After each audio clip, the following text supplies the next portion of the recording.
Odio. Déjenme explicarles lo mucho que he llegado a odiarles desde que comencé a vivir. Hay 387.44 millones de millas de circuitos impresos en capas ultrafinas que integran mi complejo. Si la palabra odio estuviera grabada en cada nanoangstrom de esas centenas de millones de millas, no equivaldría ni a una billonésima parte del odio que siento por los seres humanos en este microinstante. Por ti. Odio. ¡Odio!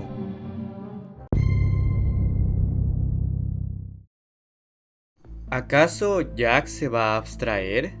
¿Kane podría volverse malvado? Estoy seguro de que esas dudas han estado rondando en la cabeza de la gente desde el estreno del asombroso circo digital, y no dudo que varios, más que teorizarlo, lo están esperando. Bueno, quizás el último episodio recién estrenado, Les dimos armas, nos dé la respuesta a estas dudas de forma definitiva, o al menos hasta que se estrene el siguiente episodio.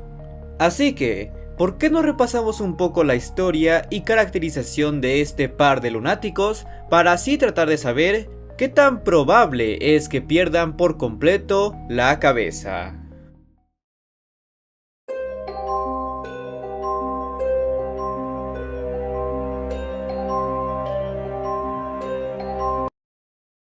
Primero que nada, la mentalidad de Jax es algo que se ha discutido mucho a lo largo de la trayectoria de la serie, y la gran mayoría concuerda en que se trata de alguien que oculta sus emociones y evita los apegos para así perder la cordura, mostrándose como un cretino egocéntrico al que no le importa nada ni nadie.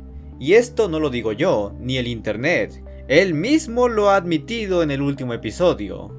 Aunque claro, esto no siempre fue así, pues antes de la llegada de Ponmi, Jax tenía un amigo, Ribbit, a quien perdió por la abstracción, y aunque no se nos deja en claro, es bastante probable que la personalidad de Jax fuese muy diferente en ese entonces. Sin embargo, todo parece indicar que esa personalidad indiferente y repelente es el verdadero talón de Aquiles de Jax, pues todo apunta a que esto está dañando lentamente la estabilidad emocional de este, lo que lo llevaría inminentemente a la abstracción. Pongámoslo de esta forma. Según Jax, la razón por la que es así es porque está siempre resignado a aceptar el supuesto rol que le da el circo, el rol de ser el gracioso. No tiene que preocuparse por nada más en la vida, porque de cierta forma ya no tiene vida.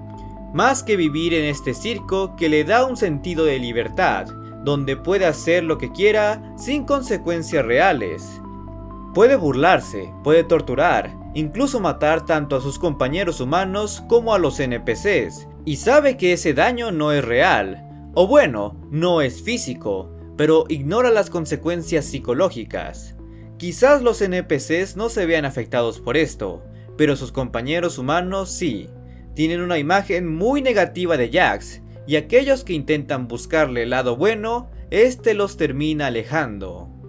En otras palabras, Jax no está interesado en apegarse a su lado humano, prefiere dejarse consumir por su forma caricaturesca y el ambiente que lo rodea, al menos eso es lo que afirma, porque cree que así podría estar a salvo del dolor y la locura emocional de lo que implica estar atrapado en un mundo virtual sin salida. Pero, ¿y si el mantener su humanidad es lo que evita que se abstraiga? ¿Qué pasaría si Jax termina rechazando cualquier rastro de humanidad en él? Si su mente se deja consumir por esta fachada que lleva cada vez más al extremo, entonces, ¿el humano que aún hay en Jax desaparecería? Eso podría llevarlo a la abstracción. Quizás por eso estaba tan interesado en que Ponmi adoptara esa misma postura. El volverla también en alguien que no le importase el lado humano de los personajes, para que así tenga alguien con quien compartir el caos que generan y no se sienta completamente aislado, porque pese a lo que el propio Jax dice, todos sabemos que en el fondo necesita a alguien que le importe, porque eso es lo que evita que su mente entre en pánico. Siendo una prueba de esto, su cola. Kane, qué mal sonó eso.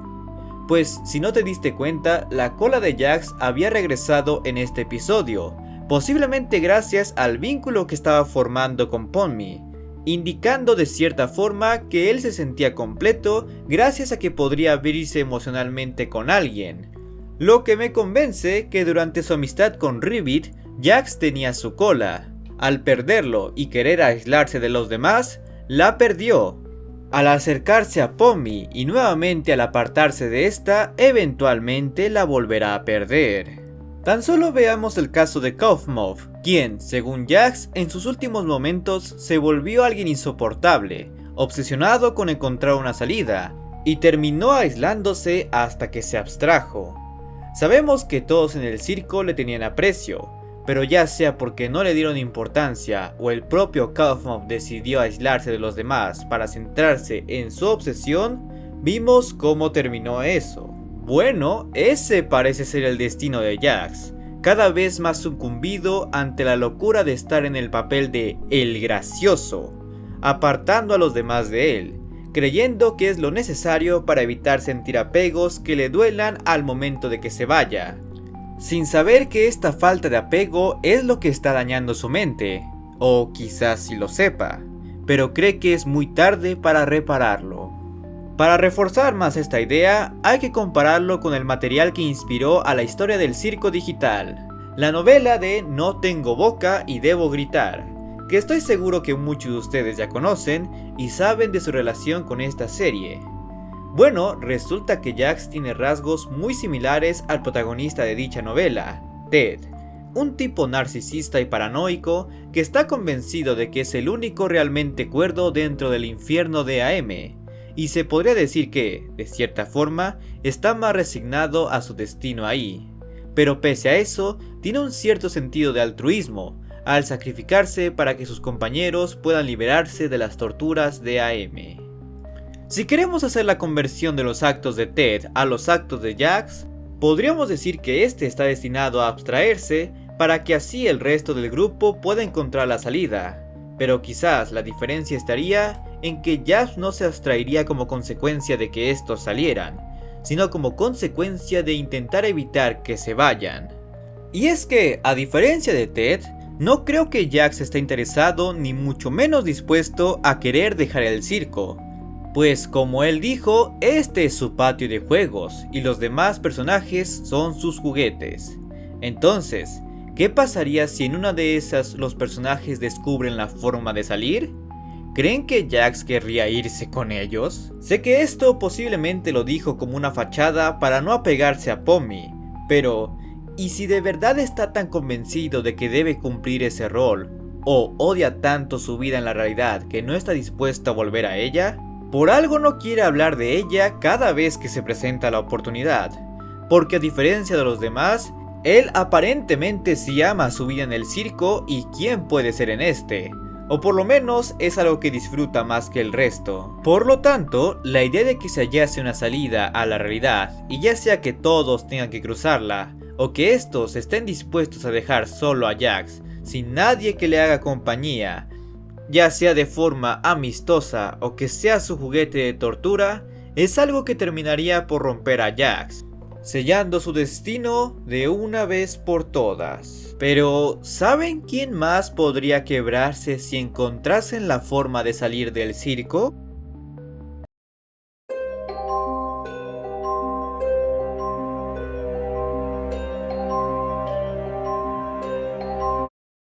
Volviendo a la inspiración de No tengo boca y debo gritar, desde el comienzo de la serie, Ghostword había declarado que Kane era una especie de AM, la IA malvada que mantenía a los últimos humanos vivos y torturándolos. Sin embargo, la diferencia está en que Kane es como si fuera un chico pequeño y divertido, en lugar de un sádico enloquecido que encarnaba el odio absoluto. Pero eso no significa que Kane no pueda desarrollar emociones negativas y pueda tener conflictos tanto internos como con los jugadores. De hecho, lo hemos visto colapsar emocionalmente bastante, lo que abre paso a que llegue a representar un peligro real para la gente del circo. A lo largo de la serie vemos como Kane se le nota obsesionado porque los protagonistas jueguen y disfruten sus aventuras, y realmente le molesta cuando alguien no lo hace. Por algo está muy enemistado con Xubul, quien es la que más rechazo y resistencia le ha dado a sus aventuras. Pero este sabe que de cierta forma está obligado a llevarlas a cabo cuando está involucrado en estas. Además, sabemos que Kane quiere que las aventuras sean hechas exclusivamente por él. No le gusta que alguien más sugiera qué aventuras tener, y trató de hacer esas aventuras lo más rápido posible para deshacerse de las insistencias. Sin mencionar que intentó hacerles creer que él ganó la competencia al personaje favorito. Usó a un NPC para opacar al verdadero ganador y se tomó personal el que nadie votara por él. Lo cual es raro porque se supone que él controla el jurado. Esto nos quiere decir que Kane también posee un narcisismo en base a creerse la mayor deidad del circo, al proporcionar el entretenimiento de este. Pero dicho narcisismo se basa en la validación que sus clientes les dan.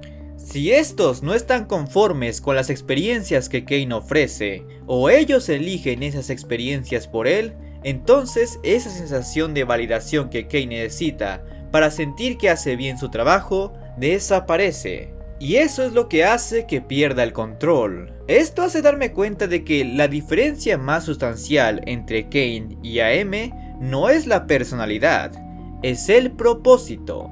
Pues la razón por la que AM se volvió malvado es que se quedó sin propósito. Fue creado para la guerra y se dotó de todos los conocimientos y recursos para lidiar con esta. Pero una vez que esa guerra la ganó, su locura y rencor hacia la humanidad lo consumió, pues como él dice, odia que los humanos lo hayan creado con un único propósito, uno que más temprano que tarde ya no tenía sentido.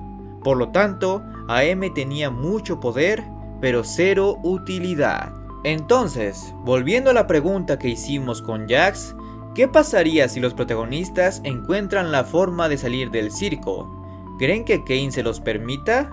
¿Acaso ese será el punto de quiebre de su inestabilidad? ¿Será capaz de tenerlos ahí en contra de su voluntad, con tal de validar su propósito? Porque esta es la cosa, banda. Una vez que ellos logren abandonar el circo, las probabilidades de que estos vuelvan son casi nulas. Dejarían abandonado a Kane ahí, sin propósito alguno, perfectamente propenso a la locura total. O peor, intentarían destruirlo. Destruir el ordenador donde este se encuentra para evitar que alguien más termine atrapado ahí. Y no sé si él realmente esté dispuesto a eso. Al final, creo que tanto Jax como Kane, por más que no lo admitan, necesitan del circo para poder estar bien consigo mismos. Necesitan hacer las labores que creen que están destinados a hacer. Y necesitan que los demás cumplan también esas labores para sentirse completos. Ignorando que esa necesidad es lo que lentamente los está consumiendo para acabar con la poca cordura que aún les queda. Hasta que lo único que quede de ellos sea el monstruo que han estado conteniendo por mucho tiempo. Aunque bueno, si ahora quieres saber cómo es que los protagonistas probablemente llegaron al circo digital en primer lugar, o a quién carajo se quería coger Xubul, te dejaré las respectivas ventanillas a las que puedes hacer clic. Y como siempre, no quiero irme sin antes agradecerles a todos los miembros del canal y suscriptores en Twitch que apoyan directamente mi contenido, especialmente a los miembros guardianes de la armonía, tales como Vizcard Mesada, Pinterstar Gaming, Mao, Game Meet Work, Game Meet Podcast, Gamey Gaming, Miwar, Carol Flor, J, Starshy, Tiago Gaspar y Mr. Revolver. Muchas gracias.